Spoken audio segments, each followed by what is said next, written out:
Kita akan membincangkan soal kuliah pascasarjana di kampus keagamaan mencetak SDM unggul, berintegritas, berdaya saing untuk masa depan Papua. Seperti itu. Yang namanya perguruan tinggi itu kan tidak boleh dia seperti ada di Menara Gading. Oke. Nah, dia harus Berkontribusi. Makanya ada yang disebut pengabdian masyarakat. Ya. Dan alhamdulillah di IAIN saya melihat alumni mahasiswa yang ada itu, ya termasuk di S1 itu dibekali ada skill-skill yang mungkin tidak diajarkan di ruangan. Ya. Bicara itu berarti ini soal keunggulan, Bapak. Kita bicara keunggulan IAIN Fatahul Muluk Papua pascasarjana ya.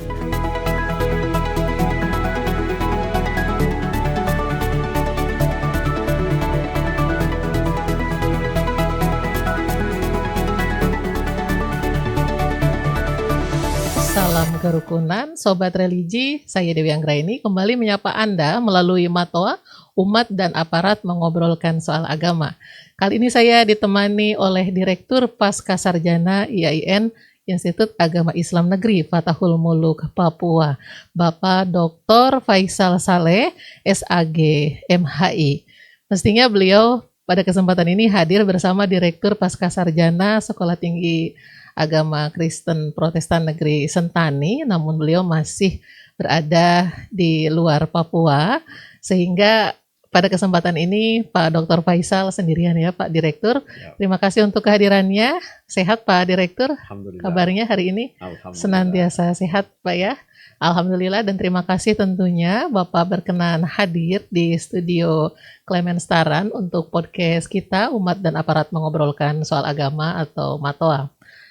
Bapak, kita akan membincangkan soal kuliah pascasarjana di kampus keagamaan mencetak SDM unggul, berintegritas, berdaya saing untuk masa depan Papua, seperti itu. Ini memang momentum penerimaan mahasiswa baru, Bapak, masih terbuka ya untuk pascasarjana. Dan luar biasanya ini selain S2 juga sudah dibuka tahun ini S3 di IAIN Fatahul Muluk Papua. Tahun akademik pertama untuk S3 Bapak? Iya. Tahun akademik pertama. Ini kita masih prosesnya itu sudah di badan akreditasi dan sudah disetujui dari badan akreditasi perguruan tinggi, kemudian sudah dilayangkan di Kementerian Agama. Jadi ini memang tinggal menunggu izinnya, dan sebenarnya kita sudah melakukan langkah-langkah memetakan animo masyarakat calon mahasiswa S3 kita di Papua ini. Baik, dan insya Allah bisa tahun ini diselenggarakan. Insya Allah bisa. Ini setelah berapa tahun pascasarjana berdiri Bapak, artinya untuk S2? Ya, pascasarjana ini kita di IAIN ini sudah berdiri sejak tahun 2020. Sudah 6 tahun Bapak ya? Iya. Bukan 2020. 2015 itu kemudian diusulkan, dan 2020 itu tambah kemudian program studi baru. Nah, jadi kita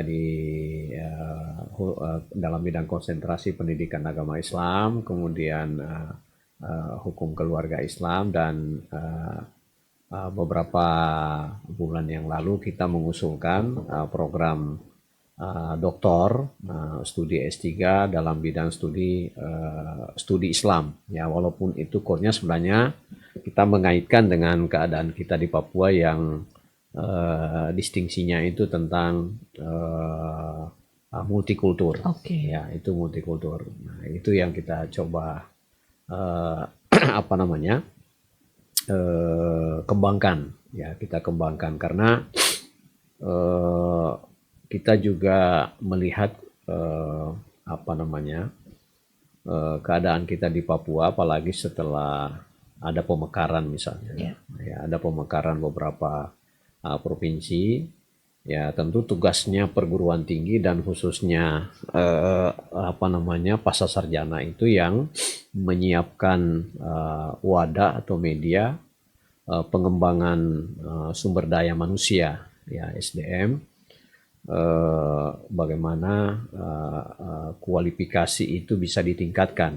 Ya, karena sekarang ini tuntutannya seperti itu. Ya, jadi IAIN ini menjadi media bagaimana di Papua ini ada pasca sarjana bahkan sampai pada jenjang pendidikan doktor. Ya. Ya.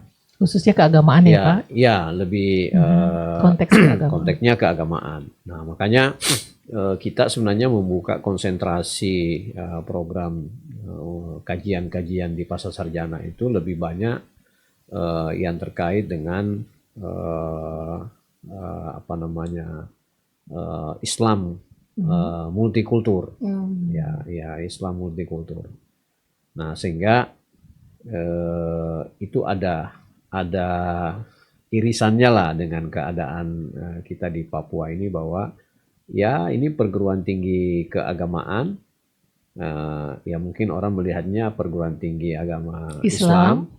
Ya, tapi itu tidak tertutup kemungkinan dari agama lain pun bisa sebenarnya mengambil. Kita di IAIN dan di pasca sarjana kan tugas kita ini untuk menyiapkan sumber daya yang unggul, ya, sumber daya yang baik lah, yang bisa dipakai, dia bermanfaat di masyarakat. Nah, tentu dengan tugas Tridharma perguruan tinggi, aspek tentang pendidikan, kemudian tugas perguruan tinggi itu harus dia melakukan riset.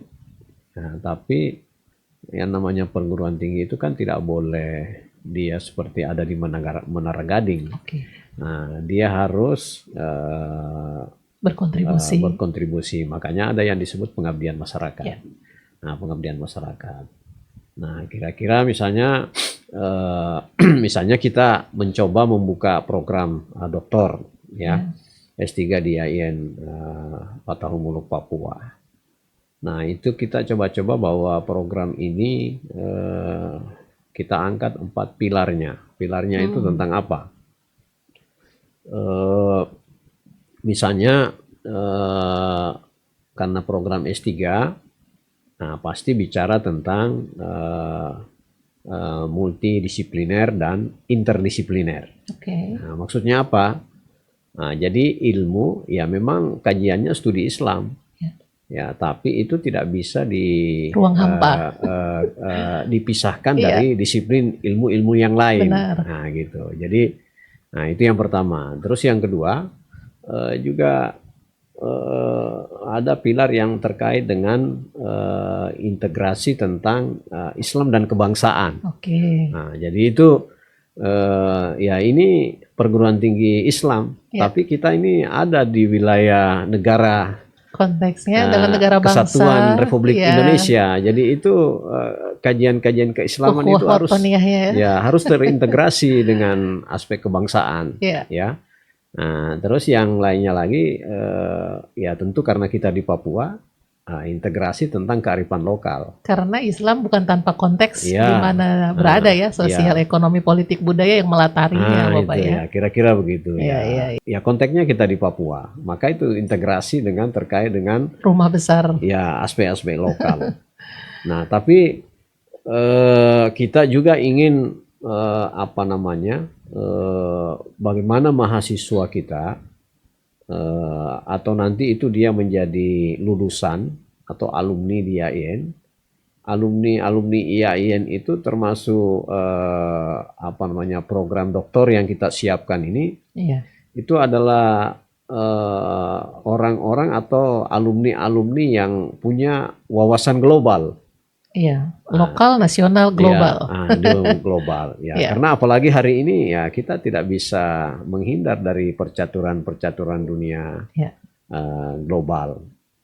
Nah, jadi kira-kira itu yang kita rancang dan kita coba-coba untuk apa namanya memprem itu, ya. Sehingga nanti ya IAIN secara kelembagaan itu bahwa dia IAIN itu apa namanya sisi pembelajarannya itu multidisipliner. Dan bukan hanya multidisipliner, termasuk interdisipliner. Ya. Nah, ya.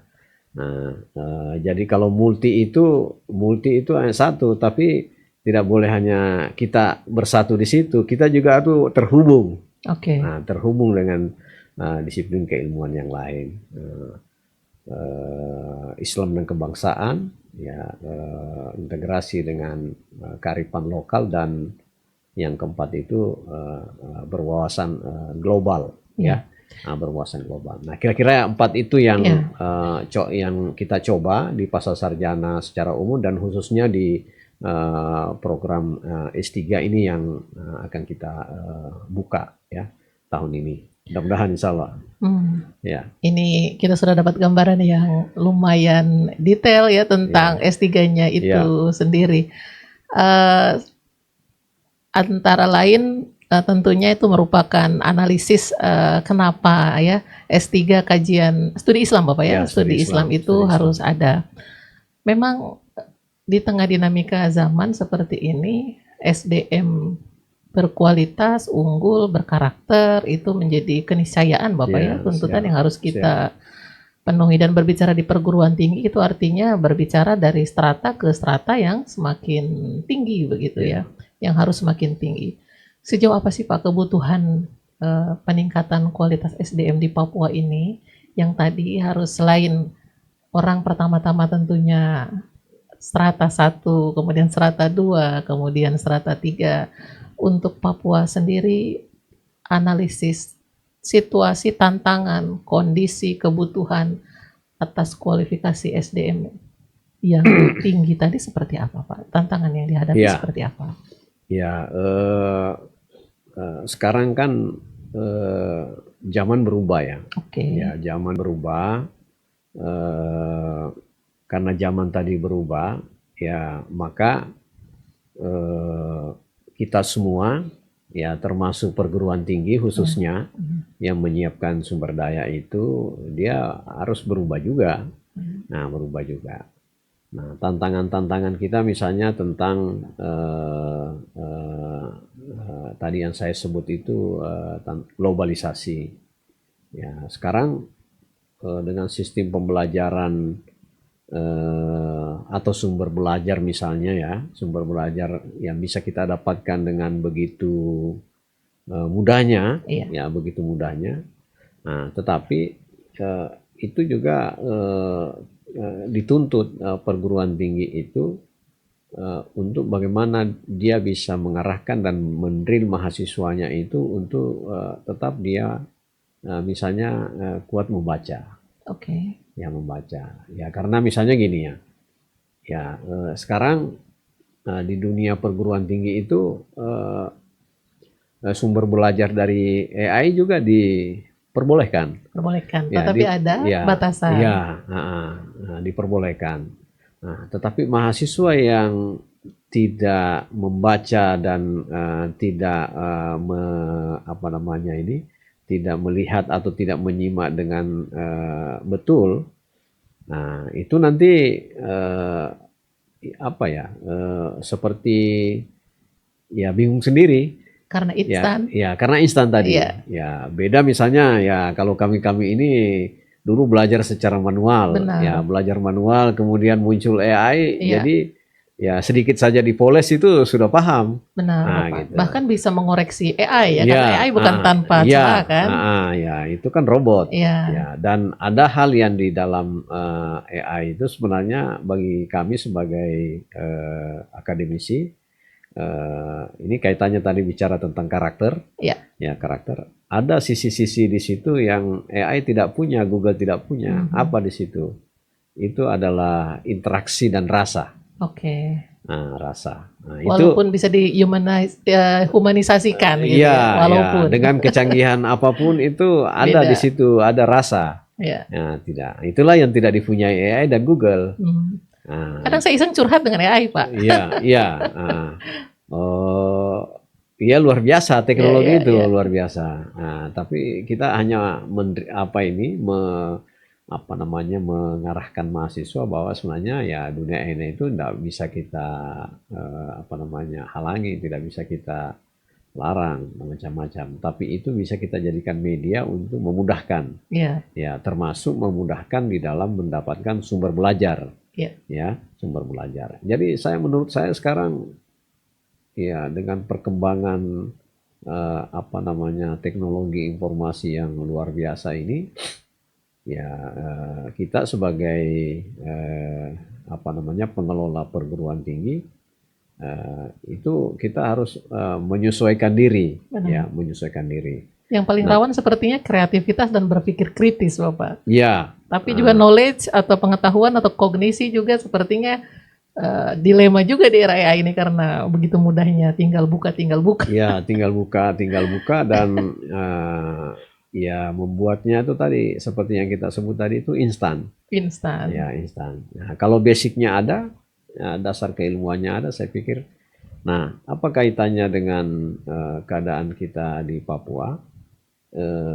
Kenapa ada S2 dan S3 kami? Karena tuntutan juga bahwa namanya peningkatan kualifikasi itu penting, Ya. ya, kualifikasi penting. Nah, dan di Papua ini misalnya pada tingkat jangankan di pasca sarjana, di tingkat sarjana saja Oke. bisa saja ada yang kita dapatkan itu guru-guru, misalnya dia guru, dia mengajar mengajar dan punya pengalaman misalnya mengajar, tapi itu belum sarjana.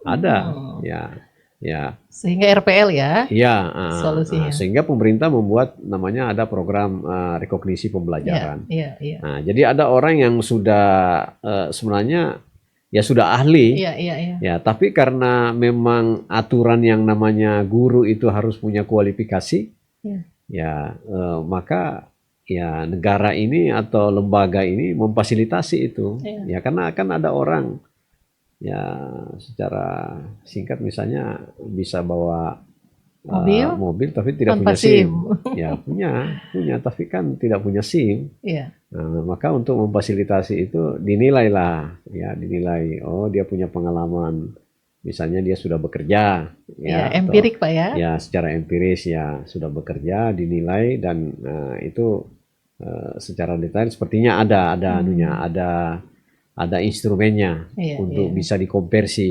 Iya, menjadi mata aktivitas kuliah ya. aktivitas pekerjaannya itu kemudian bisa dikonversi dengan nilai Iya, iya. dalam bentuk SKS. Nah, dan itu sangat apa namanya Membantu, memudahkan. misalnya seorang guru atau ASN di dalam karir, Iya, ya, benar dalam sekali. karir. Karena Benar, salah benar. satu mungkin Syarat. syarat ya biasanya minimal berkualifikasi. Iya, Ya, secara minimal, legal formal, ya, sarjana atau magister. ya, belum lagi dari sisi apa namanya performa, ya. Iya, Ada semacam kita sebutnya itu rasa percaya diri atau self confidence. iya. Ada self confidence misalnya Dengan ketika, legalisasi itu ya, ya. dengan orang sarjana kemudian menjadi master. Betul. Setelah mungkin jadi master kemudian dia menjadi doktor misalnya. Dari sisi performa itu pasti berbeda. Benar Pak.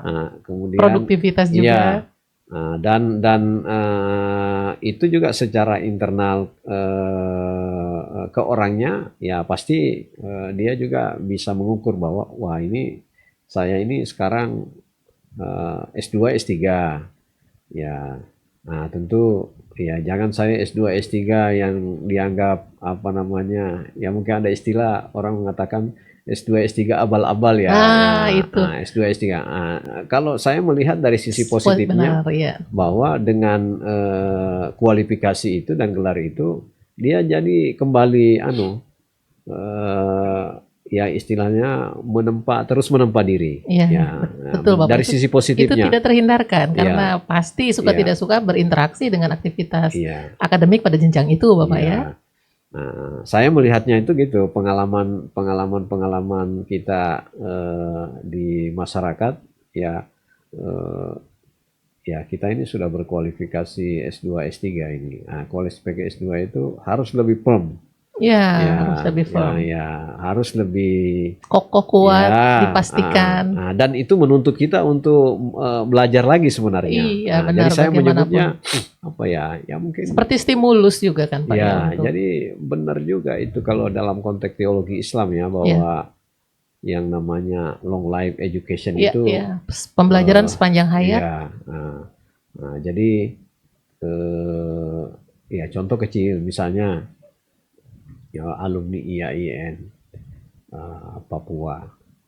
Ya, dia sarjana atau S2, sudah S2 bahkan nanti S3, itu ketika mau terjun di masyarakat misalnya, katakanlah contoh kecil yang biasa alumni YAIN itu hampir setiap pekan menjadi khotib Jumat. Oke. Ya, menjadi khotib Jumat itu iya, mungkin ayatnya sudah dihafal, hadisnya sudah Iya. dihafal, tapi karena kita ini S2, S3, Pemaknaan dan pendalamannya beda. iya, iya itu satu. Yang kedua, secara ilmu dasar itu masih perlu kita membuka kembali Ah, untuk apa namanya itu, ya mungkin istilah saya itu untuk memvalidasi lah.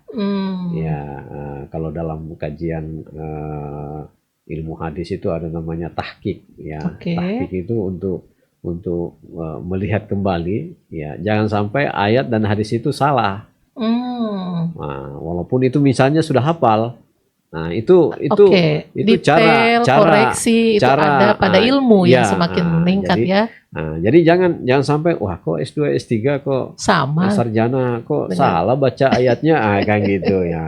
Jadi itu sebenarnya dari sisi kualifikasi itu bukan istilahnya apa ya hanya pasang saja, Iya, pasang. ada kekritisan dan kedalaman di sana. Ah, Keluasan, kedalaman, tapi juga iya. kekritisan.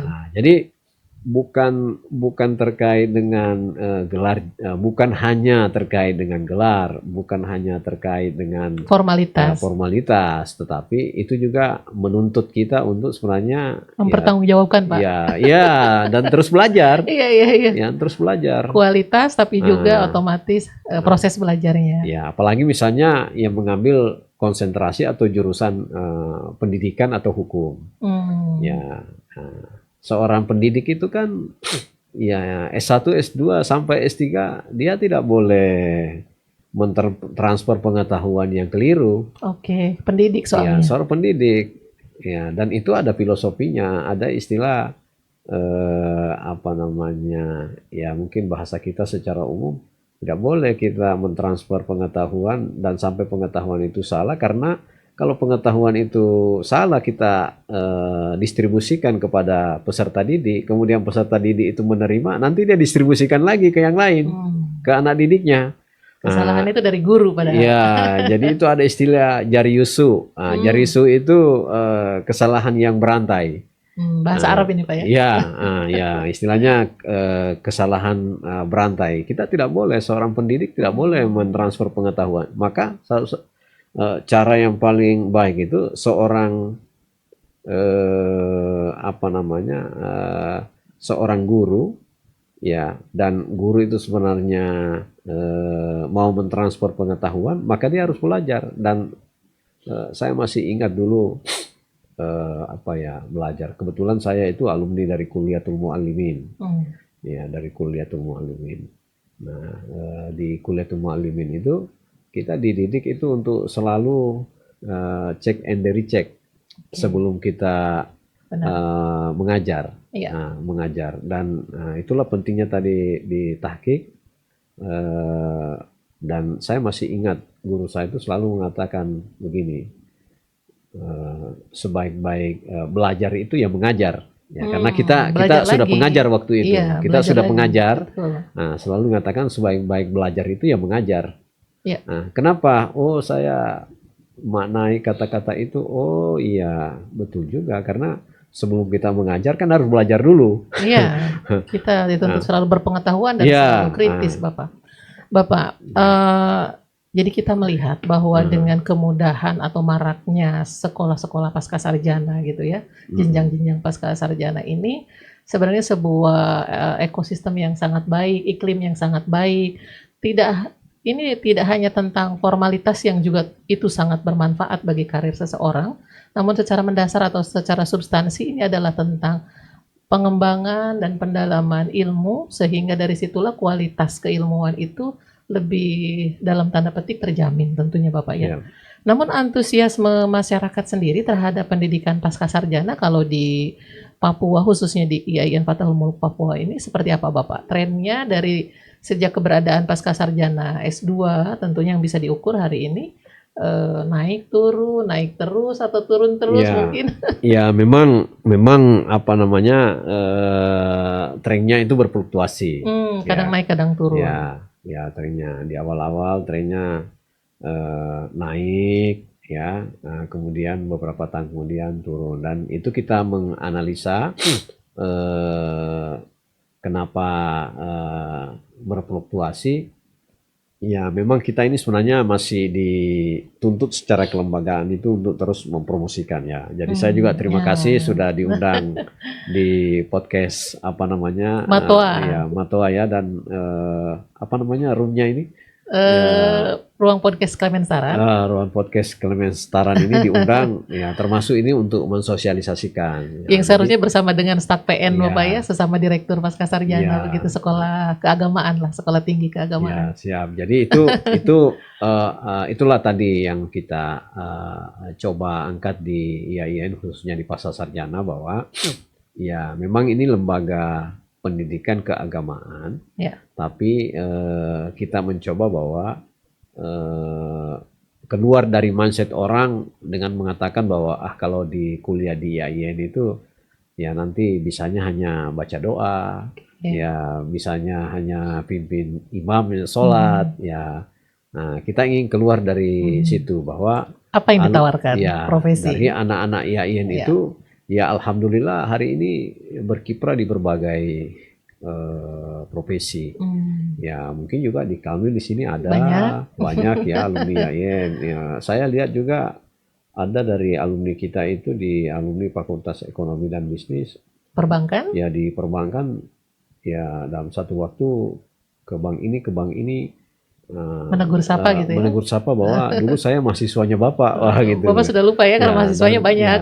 Ya saya tanya tahun berapa itu udah lupa, dan ya ada yang menjadi hakim, ada yang menjadi kepala KUA, ya guru, ya guru lebih-lebih, penyuluh, ya, penyuluh. Jadi itulah yang kita coba bahwa kalau mau meningkatkan kualifikasi, ya pengalaman, ya karena ini strata 2, strata 3 tentu beda, ya berbeda, bobotnya berbeda. Yeah. Nah, di samping memang ya kita melihat keadaan Papua bahwa ya tugasnya kampus lah, tugasnya perguruan tinggi untuk menyiapkan sumber daya di mana di daerah itu diperlukan atau dibutuhkan sumber daya itu untuk ditingkatkan. Nah, tentu juga IAIN secara umum pasti berbenah ya. Kita ini berbenah, tawaran-tawaran dan tawaran-tawaran program studi yang kita tawarkan ke alumni ya atau secara umum ya, bagaimana dia mau mengambil atau kuliah ya, kuliah di IAIN Fatahul Muluk Papua, sehingga itu kualifikasinya bisa meningkat ya, performanya juga semakin bagus ya, dan semakin percaya diri. Baik. Ya, karena begini, orang yang percaya diri itu adalah orang yang punya kemampuan. Ya. Dan alhamdulillah di IAIN saya melihat alumni-alumni, mahasiswa-mahasiswa yang ada itu ya, termasuk di S1 itu dibekali ada skill-skill yang mungkin tidak diajarkan di ruangan ya. Bicara itu berarti ini soal keunggulan Bapak. Kita bicara keunggulan IAIN Fatahul Muluk Papua pascasarjana ya.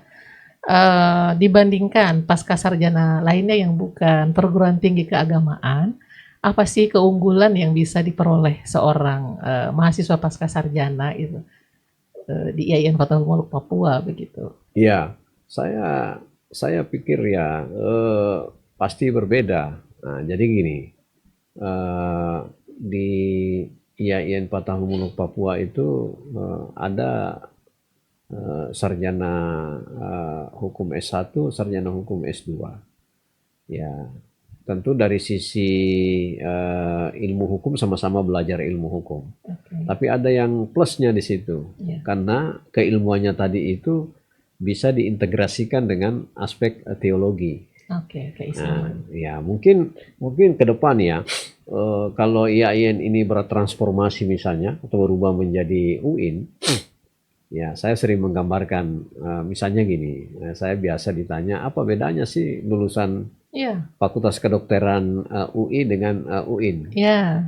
Nah, ya secara sederhana saya Mhm, mengilustrasikan, oh mhm. beda. Iya, Ya kira-kira kalau di UI itu ya dia hanya sekedar transfer pengetahuan ya menjadi dokter. Nah, kemudian dia melayani pasien, ya, dia melayani pasien biasa saja. Tapi mhm. kalau alumni kedokterannya UIN? IAIN UIN kemudian hari dia tamat, ya sama dia menerima pasien. Ya ketika dia menerima pasien itu ada tegur sapanya. Bahkan mungkin yang paling sederhana kalau mengatakan saya sebelum suntik ya sebelum injek ya kita sama-sama baca Basmalah. basmalah. Oke. Nah, jadi apa? Ya, Jadi ini aspek ya ada spiritualitas. aspek spiritual di situ. Mhm. Nah, itu Dan itu kira-kira yang ingin kita kembangkan ya. dan sejatinya itu kan yang pertama dan utama Bapak ya, Iya. dalam segala aspek kehidupan termasuk kesehatan dalam konteks contoh tadi. Nah, itulah pemanaannya tadi Ya, integrasi ilmu. oke. Ya, integrasi keilmuan. Ya, mungkin kalau di bidang apa namanya? Ya ekonomi atau pendidikan misalnya ya. Ya, Ya, di bidang ekonomi ya tentu bergelut dengan dunia apa namanya? Dunia usaha dan lain-lainnya. Ya, mungkin ada yang menganggap bahwa kalau itu tidak dibekali dengan nilai-nilai spiritual, ya, dia menganggap bahwa hasil usahanya itu semata-mata. ya semata-mata karena memang dia yang mati-matian. Ya, Oke. tapi dalam konteks teologi yang kita bangun karena tadi terintegrasi tadi itu, ya Ada ridho, ada berkah gitu ya, ya. ya ini kita mengajari bahwa dalam konteks apa namanya Rezeki. teologi Islam itu ya kepemilikan itu kan sifatnya nisbi. Oke. Ya dia tidak bersifat mutlak. Iya. Ya, jadi Jadi itu ya, ada yang apa namanya membingkai. kalau saya melihatnya ya selain bingkai ini adalah sebuah keutuhan Bapak. Ya, Jadi seorang mahasiswa pada IAIN, UIN begitu atau sekolah tinggi keagamaan lainnya itu lebih utuh, lebih komprehensif, lebih menyeluruh karena tidak hanya bicara tentang aspek duniawi tapi juga ya, aspek ukhrawi atau akhirat sebagai satu kesatuan yang sebenarnya tidak mungkin dipisahkan gitu ya. ya benar. Ya kan sumber ilmu itu kan satu. Iya, iya, iya. Ya sumbernya kita sebagai orang beragama sumber ilmu itu dari Tuhan. Oke. Nah, sehingga ya itu mungkin kalau menurut saya ya pemisahan-pemisahan itu mungkin ya Hmm. mungkin kesalahan sejarah itu. Ya, baik, Ya, baik. dipisah-pisah itu Iya, ya, iya. dipisah-pisah. Mestinya kan tidak dipisah itu ya Itu karena sebuah keutuhan. jadi eh, apa namanya nilai-nilai eh, spiritual tadi itu kemudian diimplementasikan di dalam Kehidupan duniawi. kehidupan. Misalnya ya yang namanya belajar itu ya butuh perjuangan. Mhm. Ya, jadi itu pembentukan karakter Iya. mahasiswa S1, S2 itu. Nah, jadi ya sebenarnya mahasiswa sih tidak secara langsung diberitahu misalnya suka duka dia kuliah Mhm. seperti apa.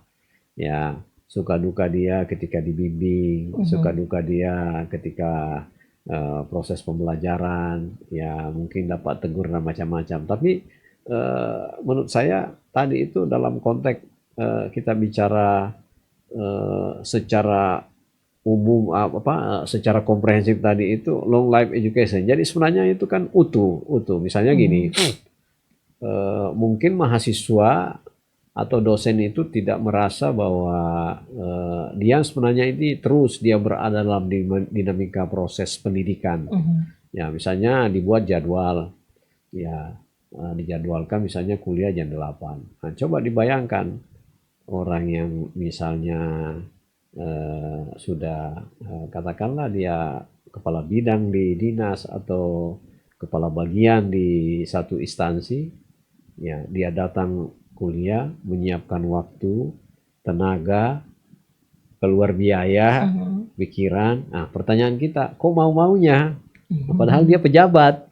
Nah, ternyata di situ ada nilai di situ. Nah, ada nilai yang tertanam bahwa namanya tepat waktu, komitmen. Nah, yang itu yang kita ingin tanam. Ini soal karakter ya. Ya. Yang walaupun ini yang Bapak jelaskan masih berlaku untuk semua tempat belajar pendidikan. Siap. Nah, namun membentuk karakteristik yang khas, unik, pendidikan tinggi keagamaan dalam tanda petik bahkan menjamin moralitasnya lebih baik dari perguruan tinggi bukan keagamaan, itu seperti apa, Pak? Ya, tentu ya dari proses sebenarnya gini ya, proses pembiasaan yang baik itu kemudian dia dibingkai dengan nilai-nilai keislaman, ya tentu itu sangat baik ya, sangat baik untuk membentuk karakter seorang mahasiswa. Saya pikir mau S1 S2 itu dia secara ya misalnya gini,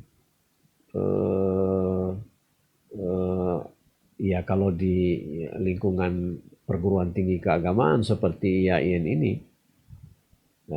itu kan syarat dengan dalil-dalil ya. Nah, dalil-dalil itu tadi ya, referensi dalil-dalil. Baik sunnah maupun ayat Al-Quran. Tapi dalil-dalil itu kan dia harus di breakdown, ya harus diimplementasikan. Nah, misalnya kewajiban orang itu kewajiban untuk meningkatkan kualifikasi, ya. Ya memang ada, karena hadisnya mengatakan utlubul ilma misalnya walau bisin, tuntutlah ilmu sampai di negeri Cina, walaupun sampai di negeri Cina.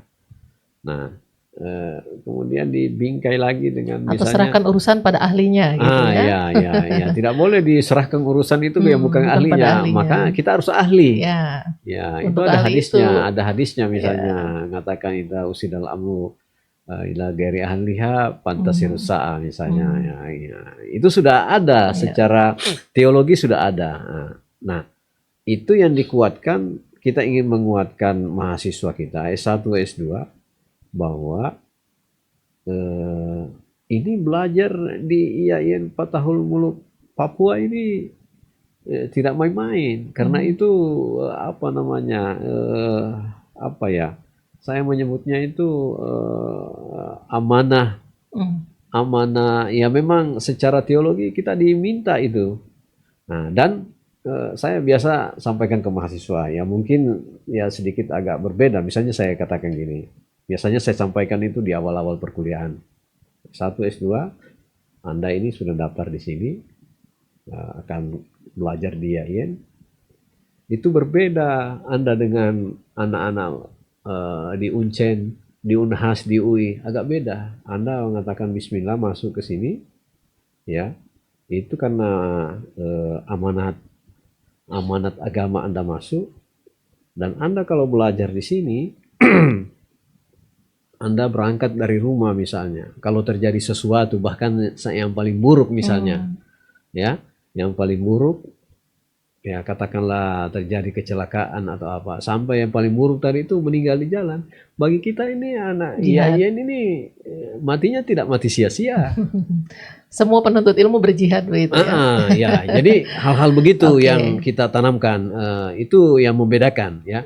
Yang membedakan ya, mungkin kalau di perguruan tinggi yang lain mengingatkan hal itu belum tentu diingatkan lah ya. Tentu. Walaupun sama-sama nilai jihadnya sebenarnya, tetapi tidak diberitahu atau tidak disadari begitu ya. dan ya tidak diberitahu karena memang Bukan sebagai value penting gitu ya. ya, Ini ya biasa saja. di Yayan adalah value atau nilai yang sangat Nah, penting begitu. dan nilai itulah yang Hmm. menurut saya yang bisa memotivasi ya memotivasi seseorang mahasiswa itu bahwa ini tidak main-main ini. Ya, maksudnya Baik. itu menuntut juga dia untuk serius. Iya.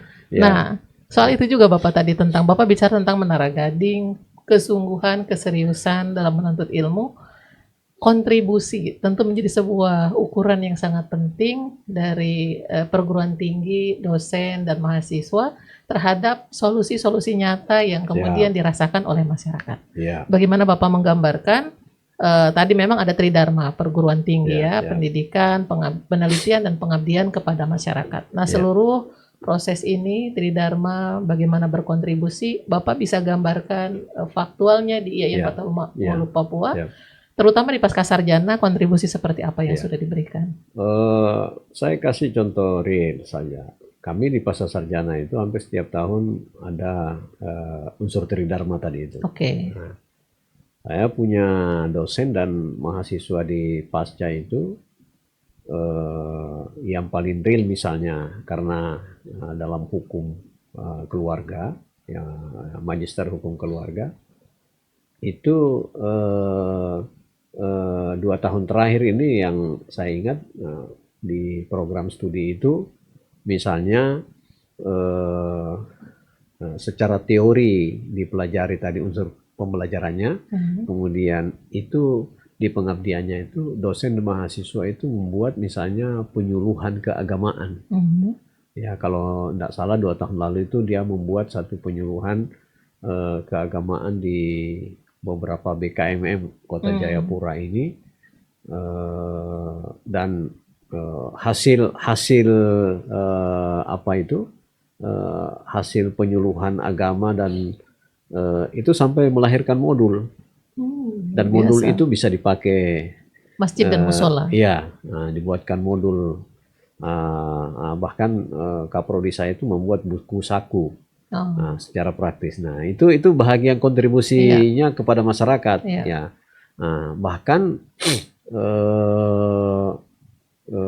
dalam kasus-kasus pernikahan itu sampai mahasiswa dan dosen itu diajak seperti menjadi konsultan. Oke, Ya, konsultan perkawinan. Perkawinan ya. Nah, itu. Nah, Dulu terus ada yang kan Pak lembaga konsultannya di IAIN? ya ada. Ada ya? Nah, hari ini masih ada. Masih ada ya. Nah, terus yang kedua yang tahun ini yang dilaksanakan di Pasca itu dibuat lagi tentang apa namanya penyuluhan tentang kewarisan. Nah, ilmu kewarisan. Nah, jadi kan nikah ini saya karena di Pasca Nikah, sebagai waris, direktur itu saya memberi arahan ya, nikah pernikahan dulu karena pernikahan itu ada kaitannya dengan kewarisan. efek waris. Waris ya.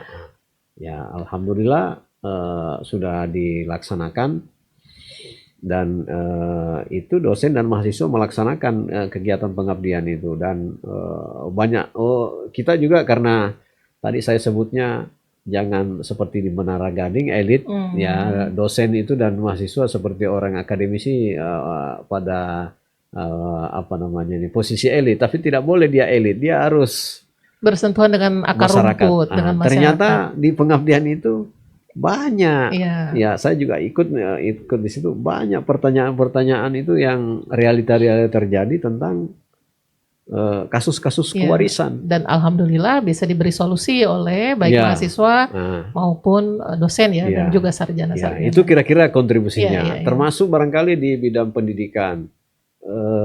Di setiap tahun juga di program studi magister pendidikan itu kita membuat semacam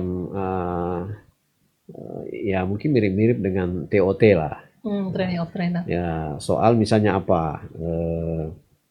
Melatih para guru, Pak ya? Melatih para guru tentang metodologi pembelajaran Al-Quran misalnya. Ya, jadi dan itu pesertanya ya real guru-guru mengaji ya dan itu kami pernah menandatangani MOU dengan Kementerian Agama Kabupaten Jayapura. Ah, Nah, ya kita bikin MOU karena Kementerian Agama Kabupaten Jayapura itu yang punya data real tentang TPQ-TP, iya, TPQ-TPA. iya. Dan ini sudah berjalan juga hampir setiap tahun itu kegiatan pengabdian. Nah, Jadi itu kontribusi. oke, kontribusi. Ya, Tapi itu juga bicara kolaborasi kita, Pak. siap. Kontribusi dan menariknya tadi Bapak sampaikan di akhir bagaimana kolaborasi juga menjadi penting untuk kemudian mengoptimalkan proses mencetak SDM unggul di IAIN ini, Bapak.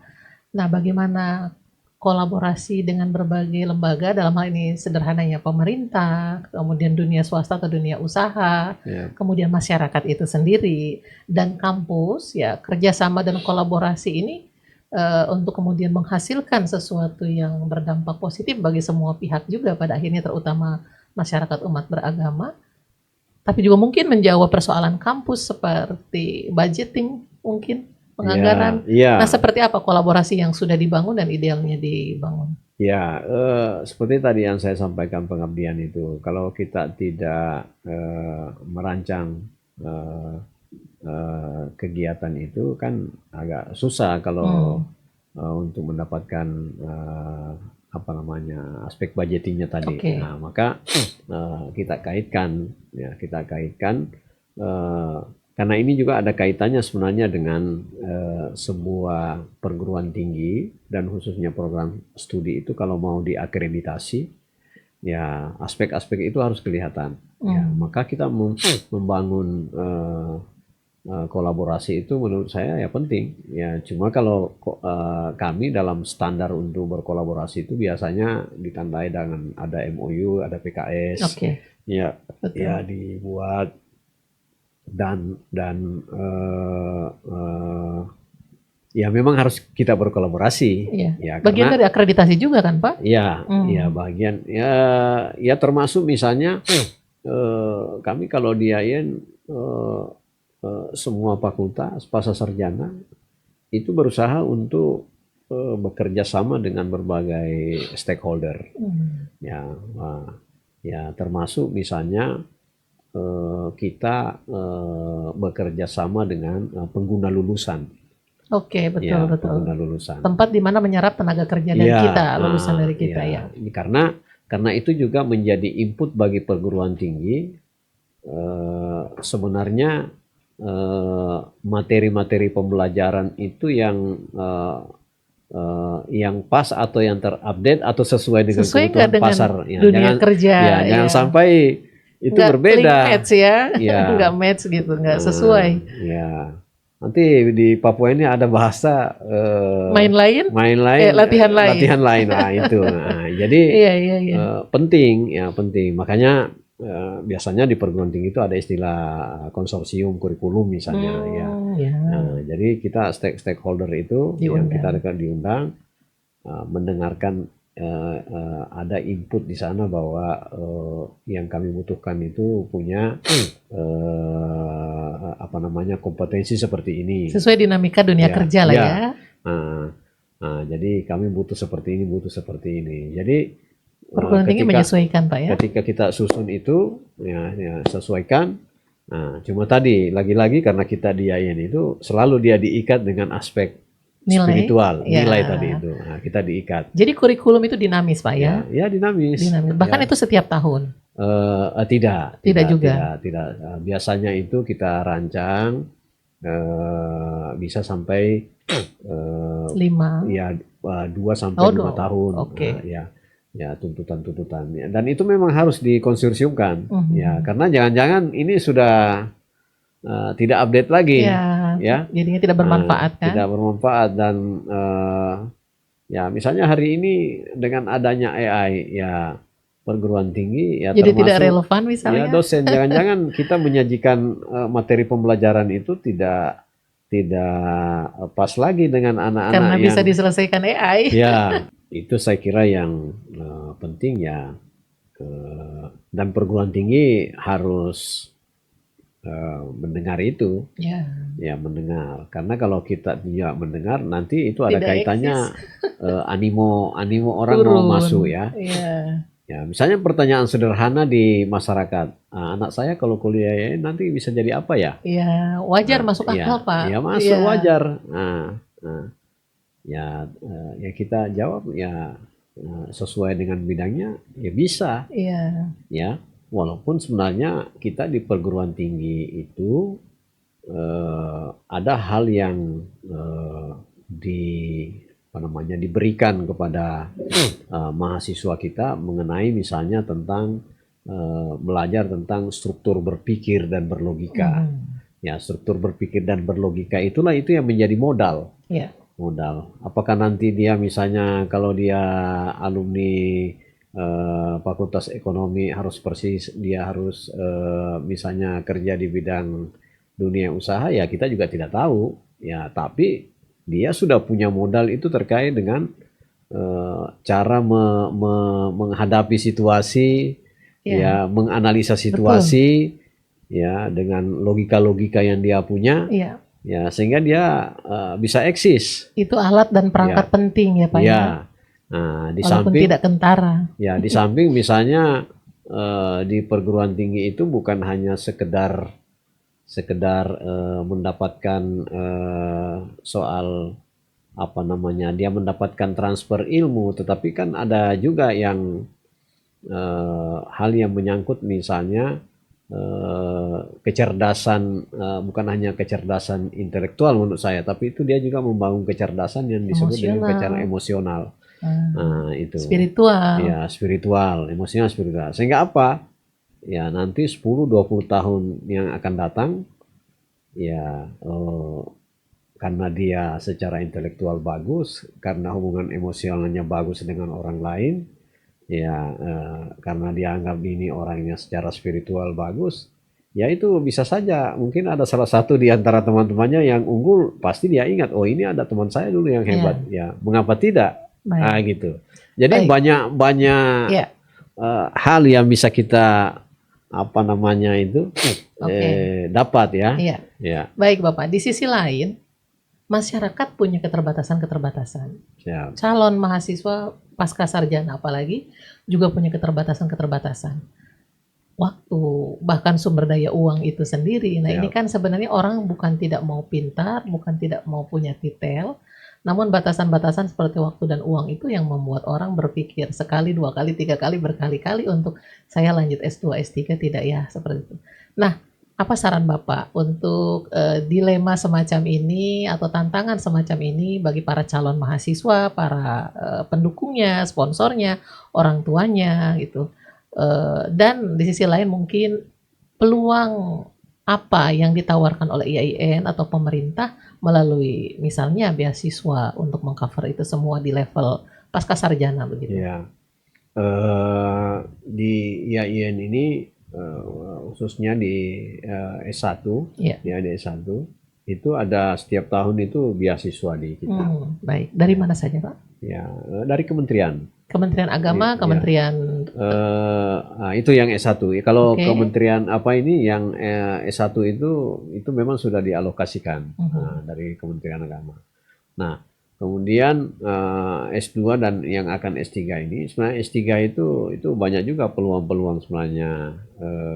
BIB, Pak, Beasiswa Ya kayak Indonesia BIB, Bangkit, BIB, Kementerian Agama, ya ada, ya yang punya LPDP itu ya. LPDP Nah, juga ya, LPDP, sebenarnya kerjasama dengan, LPDP itu, ya ya, kerjasama ya. dengan Kementerian Agama ya. Jadi dan inilah juga saran saya sebenarnya ke apa namanya lembaga-lembaga funding ya, Hmm. lembaga-lembaga funding itu eh, ya bisa memberi kontribusi kalau tidak bisa beasiswa ya bantuan studi lah, Mhm. ya bantuan studi ya. Kenapa kita berpikir sederhana ya, sederhana. Saya sering mengilustrasikan ya misalnya ada Basnas, ada lembaga-lembaga LAS ya, lembaga ada Basnas, ada lembaga-lembaga amil zakat itu eh, dia kalau mendistribusikan pendanaan untuk bantuan studi dan beasiswa itu saya saya selalu melihatnya itu dari sisi-sisi bahwa ketika dana orang yang ditasarrufkan itu kemudian dia digunakan untuk keilmuan, kemudian orang itu, anak itu kemudian di kemudian hari menjadi orang yang bermanfaat. Itu biasa saya sarankan ke Basnas itu, Basnas sebagai media, orang yang berzakat, berinfak, Basnas sebagai media, dan kita-kita semua ini yang terlibat di situ di kemudian hari. Ya saya pikir itu walaupun ya kita nanti sudah tidak ada di dunia, masih jalan kebaikannya. Amal jariah lah. Amal jariah. Ya, termasuk barangkali saran saya di kesempatan podcast ini. Ya mungkin di sekitaran kota Jayapura dan sekitarnya ini itu jangan-jangan ada misalnya kas masjid itu sampai ratusan juta dan belum itu terdistribusikan, dan itu dengan bangganya dibacakan. Ya mestinya itu kan didistribusikan, disalurkan ya, termasuk bantuan studi khususnya di jamaahnya itu. Ya kalau di jamaahnya di situ ya karena saya ada punya pengalaman pernah mengikuti satu konferensi internasional di Kepulauan Riau. Itu saya mendapatkan satu pengalaman, seorang ketua takmir masjid itu S1-nya di Malaysia, S2-nya di Inggris, S3-nya di Amerika, dan dia cerita dia cerita bahwa saya waktu kecil itu pernah diusap kepala anak-anak kita ini oleh Buya Hamka. Oh ya. Almarhum Buya Hamka. Nah, datang. Nah, beliau ini ketua takmir masjid. Ya. Takmir masjid ya, yang dia bercerita bahwa masjidnya itu karena dananya banyak, dia sudah mampu untuk membeli saham di di perusahaan di Malaysia, dia sebutnya waktu itu Shell. Ya, Shell itu kayak Petronas ya. Petronas itu kalau negeri kan, Shell ini yang swasta. Shell. Shell, dia punya saham di situ. Dan dia sampaikan bahwa saya kembali mengulang peristiwa berapa puluh tahun yang lalu itu, bahwa dana zakat itu harus dana zakat itu harus yang ada produktif dan konsumtifnya. Ya, produktifnya tadi itu di Shell. Nah, konsumtifnya itu diberikan sebagai beasiswa di jamaahnya di situ. Nah, jadi itu saran saya. Ya artinya memang keadaan kita hari ini itu ya di negeri kita yang namanya aspek-aspek ekonomi ya menghadapi tantangan. Tapi bagi saya secara teologi orang yang menuntut ilmu itu kan dia di jalan Allah. Ya, dia di jalan Allah. Nah, orang yang di jalan Allah itu ada saja rezekinya. Insya Allah. Baik Bapak, mumpung bicara saran, kita garis bawahi, kita tegaskan, dan kita sudah di bagian akhir. 1 menit lah untuk pemirsa pemirsa Matoa, saran, ajakan, himbauan Bapak, khususnya untuk masuk ya, siapapun, bahkan untuk para kolaborator, sponsor, pendukung itu, mendukung baik untuk masuk di dalam program sarjana, maksud saya strata 2 pasca sarjana, juga bahkan S3 nih, kajian Islam, studi Islam yang mestinya kita semua dukung ini demi peningkatan kualitas SDM di Papua. Ya saran saya yang terakhir ya tentu mengharap ya banyaklah calon-calon mahasiswa bisa masuk ke IAIN, karena ini adalah kesempatan ya, ada momennya, apalagi kalau nanti ikut di program S3, saya kira itu sangat bisa sangat terbantu sekali, karena itu satu-satunya di Papua. Dan tidak perlu keluar dari Papua. Ya, biaya S3 itu ya termasuk tinggi lah. Ya, tinggi. tinggi eh, dan bagi stakeholder, bagi pandit ya itu bisa mentasarufkan atau memberi bantuan studi. Jadi saya menyebutnya panding-panding itu jangan pernah ragu untuk mendistribusikan bantuannya itu kepada penuntut ilmu, ya, karena orang yang menuntut ilmu itu adalah orang yang mulia, dia di jalan Allah, jalan Tuhan, dan tentu orang yang mendistribusikan hartanya di situ, ya kita tidak tahu, jangan-jangan itu yang menjadi sebab dia masuk surga. Ridhonya Allah ya. Iya, iya, karena ini kan jalan-jalan menuju surga itu banyak ya. Iya. Banyak, ada dengan hartanya, ada dengan ilmunya, ya, ada dengan tenaganya, ya. Jadi saya kira begitu, dan semua stakeholder mohon sarannya, masukannya, karena ini IAIN Fatahul Muluk Papua ini adalah lembaga pendidikan Islam negeri satu-satunya di Papua, dan tentu kita mohon support, ya, kita mohon supaya support dan dukungannya agar lembaga ini bisa tetap eksis. Saya kira itu. Baik, Ya. terima kasih Pak Direktur. Dan akhirnya pemirsa Sobat Religi dimanapun Anda memantau Matoa hingga saat ini, tentu kita menyambut baik kehadiran studi Islam atau kajian Islam, studi Islam tepatnya Pak ya, di IAIN Fatahul Muluk, di Pasca Sarjana IAIN Fatahul Muluk, juga segenap program studi yang ada pada Pasca Sarjana IAIN Fatahul Muluk Papua sebagai sebuah perguruan tinggi keagamaan yang ada di Papua, termasuk sebenarnya kita juga mestinya bersama dengan Stak PN Sentani. Di lain waktu kita akan berjumpa juga dengan Stak PN Sentani dengan Pak Direktur Pasca Sarjana.